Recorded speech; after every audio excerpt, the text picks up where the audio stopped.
দর্শক, আলোচিত content creator Ashraful Hossain ওরফে হিরো আলম অসুস্থ হয়ে পড়েছেন। তিনি অতিমাত্রায় ঘুমের ওষুধ সেবন করেছেন বলে জানা গেছে। তার অবস্থা এখন আশঙ্কাজনক।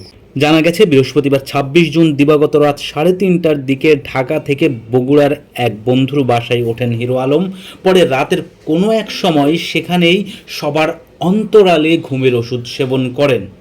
শুক্রবার সকালে হিরো আলমকে তার শোবার ঘর থেকে অচেতন অবস্থায় উদ্ধার করা হয়। এরপর দুপুর 12:30টার দিকে তাকে ধুনট উপজেলা স্বাস্থ্য কমপ্লেক্সে নেওয়া হয়। অবস্থা আশঙ্কাজনক হওয়ায় উপজেলা স্বাস্থ্য কমপ্লেক্স থেকে তাকে উন্নত চিকিৎসার জন্য বগুড়ার শহীদ জিয়াউর রহমান মেডিকেল কলেজ হাসপাতালে নেওয়া হয়েছে।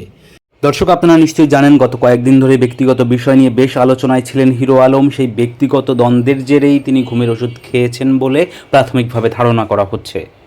দর্শক, আমরা হিরো আলমের দ্রুত সুস্থতা কামনা করছি। তার শরীরের অবস্থার পরবর্তী আপডেট পাওয়ার সঙ্গে সঙ্গে আমরা আপনাদের জানিয়ে দেওয়ার চেষ্টা করব।